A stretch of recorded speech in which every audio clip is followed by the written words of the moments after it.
Living with MS brings unique challenges, from overcoming stigma and seeking support to navigating relationships and maintaining independence.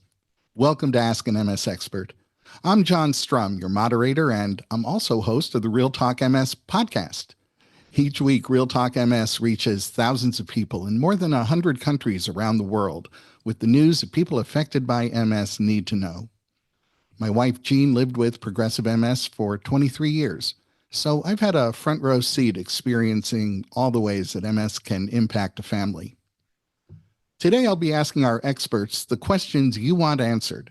Please feel free to post your comments and questions on Facebook, YouTube, or Twitch. MS Navigators will be online throughout today's live program, answering your questions and connecting you to resources. Stigma and the struggle to embrace support can have a profound impact on your emotional well-being, your relationships, and your self-confidence. Today, we'll break down some common misconceptions about MS, navigate social dynamics, and find strength in seeking and accepting support. And we're joined by two incredible MS advocates, Denise Schnieders and Fox Rigney, who bring unique perspectives to this important conversation. Denise was diagnosed with MS in March of 2024. She's a wife, mother, teacher, coach, business owner, and advocate. Denise's journey with MS has inspired her to raise awareness, challenge stigma, and emphasize the value of accepting support from others. Fox was diagnosed with MS in 2012. He's been a member of the Michigan Government Relations Advisory Committee since 2020, and Fox has also served as a Government Relations Advisory Committee district leader, chair of the West Michigan Community Engagement Committee, an MS support group leader, and chair of Corewell Health's Disability and Neurodiversity Business Resource Group. Beyond his multiple leadership roles, Fox produces Love Unearned, a podcast celebrating love and combating injustice, and he'll be featured in the upcoming MS-focused documentary, Because I Can. Denise and Fox are here to share their stories, insights, and strategies for thriving with MS by overcoming stigma and embracing support. Denise, Fox, welcome. Thanks for being here today. Thanks for having us, John. Yeah, thank you. Denise, when I introduced you, I mentioned your MS journey began quite recently, in 2024. What has been the most challenging part of adjusting to life with MS for you? For me, the hardest part has been learning how to rest, listening to my body and understanding that I need rest more than I seek adventure and being busy. I'm someone who's always on the go, the mom who coaches everything, does all the things, and learning in my classroom, I tell my children, don't be a bump on a pickle. And I've had to embrace being a bump on a pickle. Fox, you were diagnosed in 2012. So I'll ask you the same question. What's been the most challenging part of adjusting to life with MS? Well, of course, there are so many, but one that jumps out is asking for help. That is not who I was, and it has been since 2012, a very long arc on me getting to the point to say, hey, it's okay to ask for help.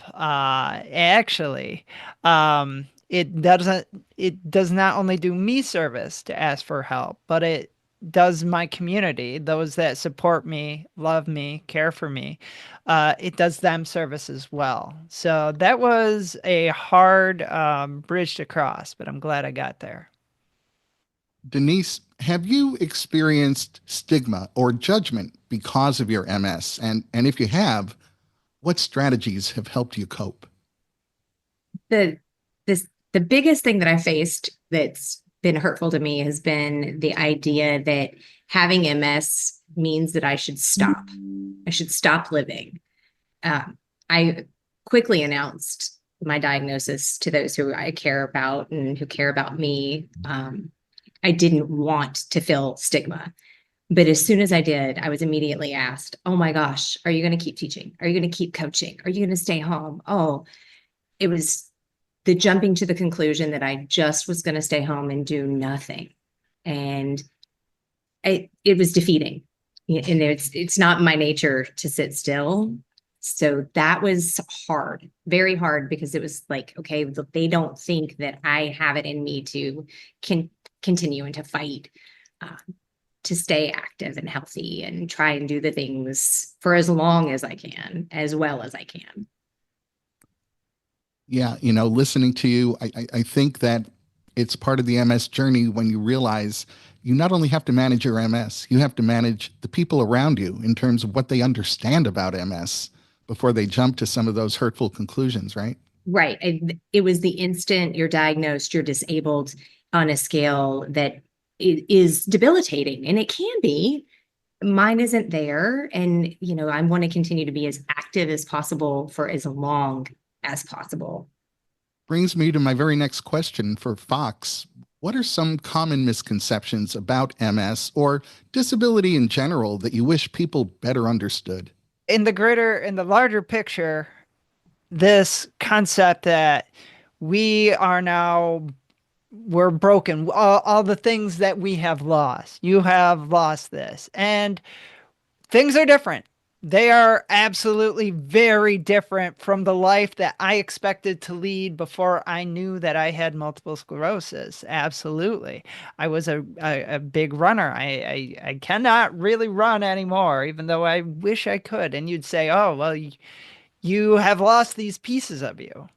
And the more you go down that line, you look like you're not a full person.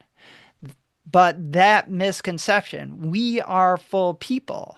Um, we do things differently. We cope differently. We have different strategies for approaching different life problems than maybe everybody else does.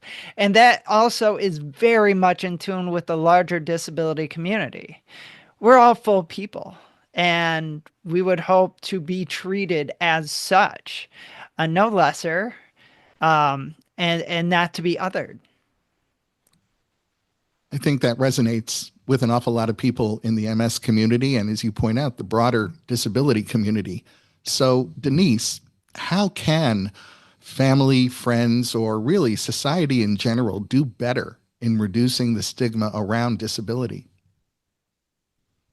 I think it's hard for people because they're trying in their minds to help us when they want to do things for us. And, I know for me, letting me do all that I can on the days that I can, that is the best way to help me. Like, it's hard to say, like, get out of my way and just let me do and let me fail, let me fall down. It'll be okay. I will laugh about it. I'll cry about it. It depends on the day, but let me be, and let me deal with whatever happens and comes my way. I don't want to be treated any differently. I do want them to accept when I say I can't. It's not that I don't want to, because it is a true, I can't some days, some things, and be empathetic, but not, it's so hard. Like, be empathetic and understanding, but don't coddle me. Don't baby me. Don't do it for me. I know for some people that's a fine line. And I think you both really pointed out how MS can shape social settings and relationships in terms of others. It can also affect how we see ourselves in those situations. Fox, I'm curious, has MS had an impact on your confidence in social settings or in relationships? You know, Not today, not anymore. Over time, especially in social settings, um, definitely. It has been championed through planning. So much planning for every little situation. I tell you, well, let's call the last big running event I did a big social situation. It was, thousands of people in the race, and I said I have to do this one more time. And but the planning to be successful in that was immense and it wasn't like, oh, I show up and let's make sure I have water. Let's make sure my shoes are good. No, it's the week before. What am I eating? How am I doing? How am I sleeping? What am I doing the day before? That's how I succeed in social situations. I'm thinking about going to I am going to Washington, D.C. coming up, and I'm already thinking about all the details of that to be successful. And it is tiring to plan for all the little eventualities, but you also have to have a bunch of tools that when those things that you didn't expect come up, that you're ready for it, that you plan for it, that where my confidence comes to deal with the unexpected situations are from being in those situations and dealing with it and relying on people. The kindness of strangers has floored me time and time again. And at that point in the world and weird situations, I always rely on it. And it's always came through for me, luckily. I'm going to circle back to that idea in just a minute or two. But Denise, I wanted to ask you, have you ever felt that people either overlook your achievements or, on the flip side, celebrate them a little too much because you have MS? So it's my mom. Love my mama. But I get out of bed and I should get an Olympic medal. Yeah, I go to school every day and work. I need another Olympic medal. I coach and I run a business. I do all those things, and she thinks that I just do too much and I need to stop and I need to slow down, and it's constant when I talk to my mom. And so it makes it hard sometimes because it's like, you wouldn't have told me this a year ago. A year ago, you'd have been like, oh, you're just such a boss. You're a girl boss. I love it. And now it's like, oh, you're so brave and so strong. And it's like, okay, empathy has gone to sympathy, and that's tough. And I know it comes from the best of places. I know that. And as far as like not seeing like the strength that it takes, I'm blessed to be in a profession where we all piggyback on each other's strengths and weaknesses, and we champion each other in our classrooms and all of the places. And so I'm surrounded by like the best community of educators and coaches that they have my back, and I feel that. So like I see both sides of it. Asking for help can be challenging. Something you alluded to a minute ago, Fox. Yes. Especially when stigma around disability plays a role in that. So I want to talk for a moment about how you guys have navigated these moments. Fox, has the stigma of having a disability ever affected your willingness to ask for help? Well, in the beginning, in 2012, I tell you, I did not navigate it well. Not at all. I pushed MS way down and nobody knew about it. Didn't ask for help. Felt like it didn't want help, didn't need help. Over time in the slow progression over the years, it's gotten more precarious. I've needed a little more help in situations. And I was so stubborn about it. I got in my own way time and time again. Even the first year of being diagnosed, I remember being someone saying, hey, maybe you should look for some support. I'm like, nah, I'm okay. But there was events in my life that I finally gave way, and I said, that's it. I'm going to start accepting help. When someone says, hey, you need a glass of water, I'm going to say yes. You need me to do this thing for you? I'm going to say yes, because I shut out so many people who just genuinely wanted to be there for me and help me. And I was in my own way doing a disservice to them. I wasn't allowing them to be a part of my community because I was holding them back because I was stubborn, prideful, and just trying to take everything on my own shoulders. And the moment I said yes, the moment I said, I'm going to get out of my own way, it was almost instant that life got much better. So, given your experience and clearly the way you have evolved in terms of being able to accept help, what advice would you give to someone who might be struggling with asking for help right now? I run in the MS support group I run, anybody new there, I congratulate them, especially if they're newly diagnosed with multiple sclerosis. And also a part of that I say is, I was just talking to a new MS group, and I said, hey, in the beginning, when somebody told me to go, uh, accept support, go to a support group, whatever it may be, I wasn't going to accept it. That was not a part of I was not ready then. I could barely accept I had multiple sclerosis, let alone anybody to help me with it. So, to a degree, it is everybody's own individual journey. Do I suggest and encourage people to get support the way that it is useful to them? Yes. And what I like to make sure that I do is let people know, hey, maybe it's not today, maybe it's not tomorrow, this month, this year, next year, but the day that you are ready for help and support, there is a beautiful community here. One that you probably wouldn't get to be a part of had you not been so diagnosed with multiple sclerosis. And it is there. It is fierce and it is wonderful and powerful. And I hope one day you get there. But not to say, I would never shame somebody for saying, oh, I'm not ready. No, your time will come. And I hope it does. Denise, I'm wondering if you can recall a time when asking for help made a significant difference for you.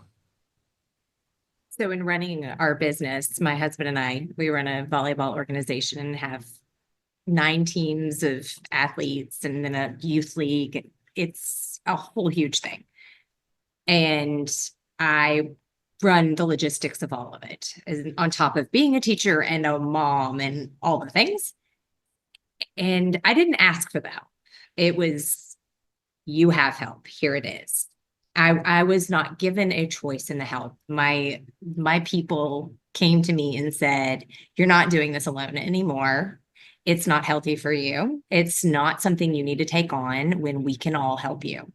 And it was hard. It was so hard at first to give up that control. And I know how it goes. I've done this for years. I can do this in my sleep. But what I have found is our business is running better than it ever has. I'm not here here at school or in a gym from 7 a.m. until 9 p.m. every night. I'm eating better. I'm sleeping better. I have more time for the relationships that make you feel good. And, I didn't necessarily want it. And I felt like it was kind of they think I need help. And I did, like, being honest, looking back, I should have asked for it. But they saw it and said, we're not taking no for an answer. We're helping you, and have done it in the best, most loving way, where it is from that sense of, we want you to be the best you, to help these kids be the best them. And if I'm giving myself at my best to the kids because they've helped me, that's all that matters. That is absolutely all that matters. And it has allowed me to have time to advocate and to be a change seeker for our MS community. And I wouldn't have had that time. I wouldn't have been able to find that part of this journey.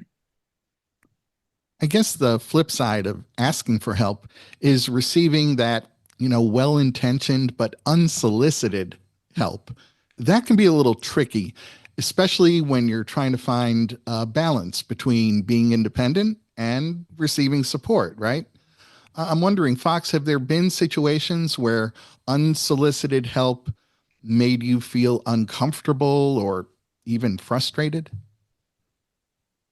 Uh, it all comes together depending on the situation. And it's not any one particular, hey, there was this event and somebody really got in my way.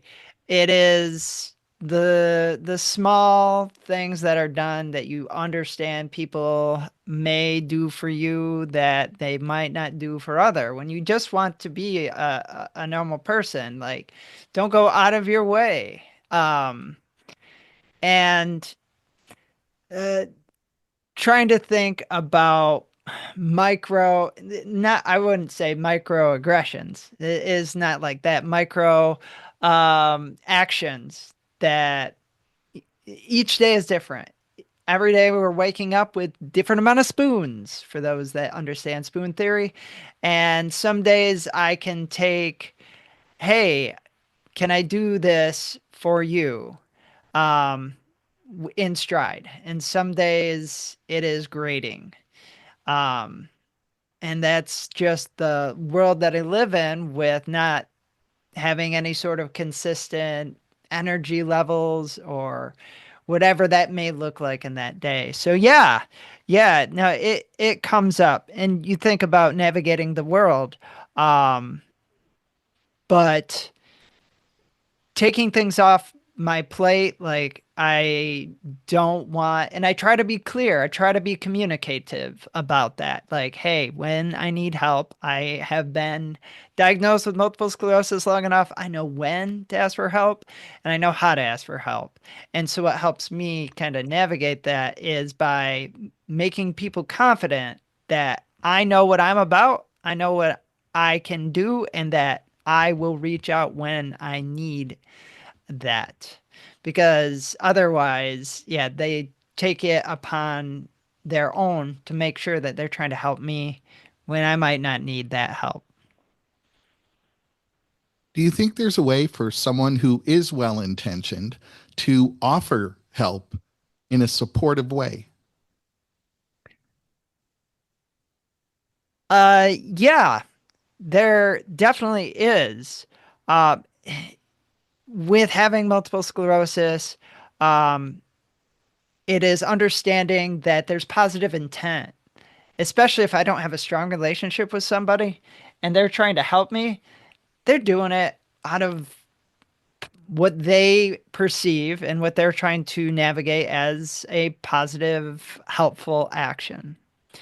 Um, and so most cases, I'm just going to, be kind, genuine, and thank people for whatever they offer, whether I need that or not. Because sometimes I just smile and allow them to do whatever that may be, um, to get through that moment. And they can definitely do these actions in thoughtful ways, whatever that may be in the world. We want to keep going to things like, oh, holding the doors. Oh, you dropped something. I guess that's it. I dropped things enough. And I can bend over and pick up this thing that I dropped. You don't need to make a fuss about picking it up for me. Um, but depending on the relationship I have with somebody, if this is just, oh, I'm in the streets, I drop something, somebody sees that I have my cane or whatnot, they go out of their way to make sure they're picking it up when I can definitely navigate this situation. I just thank them and go on to the next situation. If I have a closer relationship, then I'm going to have those conversations. If I know that this person could have this situation happen time and time again, they are going to make assumptions. And if I don't talk to them, if I don't connect to them, they're not going to know. So it's a two-way road of me communicating and them hearing me, believing me, and following through with my guidance and how we can have good back and forth relationship reciprocity. Denise, how do you manage maintaining your independence while accepting help? For me, a lot of it is in the classroom. I seek help for my students frequently. Like you said, Vox, I drop things all the time. So I have my little pen at the board that I write on, and I'll drop it. It'll come out of my hand and they'll pick it up. And I'm just like, thanks. And they know, like they read the room. Kids are amazing, like absolutely amazing with everything. Um, they'll carry things for me. They know some days if I have my cane, I can't carry my lunch, and going through the line. So they'll carry my lunch. Now, if I hand them the cane, they think that's the greatest thing ever because only cool canes allowed. And we go the long way to get to every place on campus because I can't do the stairs any longer here. So there's things like that where like that help, and they know they genuinely they're caring, and it's just you see it in their faces. It's from such a good place. We went on a field trip to an outdoor nature type place, and to get across the lake, we had to take and go down these stairs and across this bridge. And the guide said, well, we're going to go down a flight of stairs. I need you to be careful, to everyone. And every student in my class, and I'm at the back, they turn around and they're all like, oh, stairs. It's like, guys, I'll be okay. I promise. I'll make it. I'll be at the end. I'm going to pull up the rear. I'll get there. But taking somebody's hand when I'm going down the stairs. Sure. Yes. Thank you. And in that case, it was one of my kids, and they're so sweet. I try to assume that innocence of all people who offer help. That's where I find it. Like when you said, assume the best of intentions always. So I take the help with a smile and go on about the day. And most of the time in here, it's very lighthearted and always well-intended, always. Well, you've both shared some excellent insights about overcoming the stigma of MS and how to really constructively and effectively embrace support. I'm hoping you can each share the top takeaway that you'd like our viewers to remember and use. Fox, why don't you go first? Absolutely. We've been over a couple things. You are a full person, no matter where you're at in this journey. You might feel broken and shattered on some days, but all of those pieces are yours. The kindness of people in the world, of strangers, is a powerful tool as you consider going out into the world. And it is what is going to make you successful in whatever situation that you get into. And you're on your journey. So if you are not ready to be out there to talk about this, to have help at your side, well, you're not ready yet. But when you are, it is a beautiful, beautiful world of amazing, connected people that is ready to be there, who want you to be in that community with them. So that will be an amazing day when and if you get there. Denise, your top takeaway? My biggest takeaway is just that accepting help opens up your ability to be your best self. It's not giving up a part of you. It's taking what you have and being able to be your best at it. Like the best of intentions from the people who want to help you. You have to assume that always. And then dive into who you are. When you figure out who you are with MS, because it's a part of who we are. It's a part of our story. You can be your best self without help, and embracing it and saying, yes, I'm better because I've said yes to the people who love me, want to help me. I can give them more when I take their help. And it's hard. It's hard to say yes to help. Well, I think you've both made it a lot easier. So, Denise and Fox, I want to thank you again for being with us today. Thank you, John. Yes, thank you. Today's program survey has now been posted in the chat for your feedback. Please take a minute and complete it to help us create programs and topics with you in mind. Please be sure to visit the Society's website for information and resources on MS, connection opportunities, and ways to get involved. You can also connect with an MS navigator to receive personalized support by phone, email, or through the Society's website by chat. A recording of today's program will be posted on the MS Society's website at nationalmssociety.org/MSexpert, as well as on Facebook and YouTube. Finally, I'll invite you to join me each week on the Real Talk MS podcast, where we continue the conversation that we start here. You can find Real Talk MS on Apple Podcasts, Spotify, Amazon Music, or wherever you find your favorite podcasts. Thanks for joining us for Ask an MS Expert. We'll see you next week.